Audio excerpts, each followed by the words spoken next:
karya fiksi non fiksi yang bergenrekan biografi atau autobiografi ya. Jadi kalau biografi teman-teman sudah paham lah, sebuah karya tulis seorang penulis yang menuliskan suatu perjalanan hidup dari orang lain. Jadi itu kan kalau biografi ya. Kalau autobiografi itu yang menulis adalah si yang diceritakannya sendiri. Jadi artinya seseorang penulis dia menceritakan kehidupannya sendiri, perjalanan hidupnya sendiri itu dengan dia tulis sendiri, tidak dibantu oleh orang lain. Jadi itu ya teman-temannya, beda antara biografi dan autobiografi. Tapi intinya sama dalam sebuah autobiografi ataupun autobiografi ataupun sebuah biografi itu adalah sebuah karya non fiksi yang bercerita mengenai perjalanan hidup seseorang ya.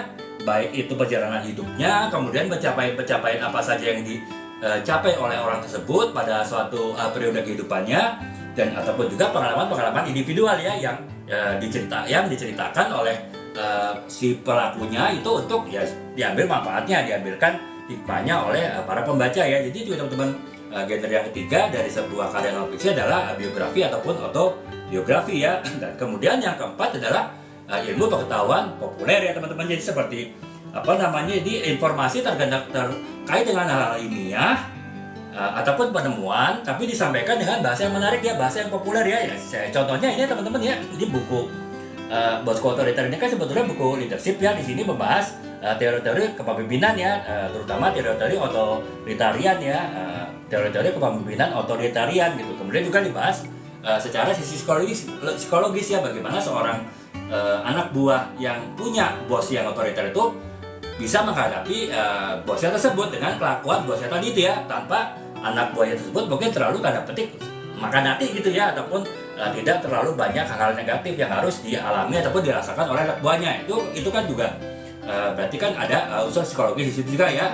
Yang kemudian pembahasan berikutnya adalah bagaimana si bos otoriter tadi bisa berubah ya, karena kan dalam buku ini argumentasinya adalah penulis ataupun pemimpin yang otoriter itu adalah pemimpin yang EQ-nya, emotional quotient-nya, kecerdasan emosinya tuh relatif rendah ya. Walaupun mungkin dia IQ-nya, intelligent quotient-nya, kecerdasan intelijennya itu tinggi, tapi kecerdasan emosional rata-rata rendah ya. Nah, dengan EQ yang rendah itu bagaimana si bos otoriter tadi bisa memperbaiki diri dengan meningkatkan peringkat ataupun nilai EQ-nya tadi. Nah itu kan berarti ini adalah sebuah sebetulnya buku ilmiah teman-temannya, tapi saya sampaikan dengan bahasa yang populer ya, karena saya tidak beranggapan ataupun tidak berharap yang baca buku ini adalah orang-orang psikologi saja ya. Bahkan saya pun backgroundnya bukan psikologi gitu. Jadi ini adalah pengalaman saya ya ketika di beberapa kantor menghadapi bos yang otoriter, kemudian saya tuangkan dalam tulisan. Jadi ya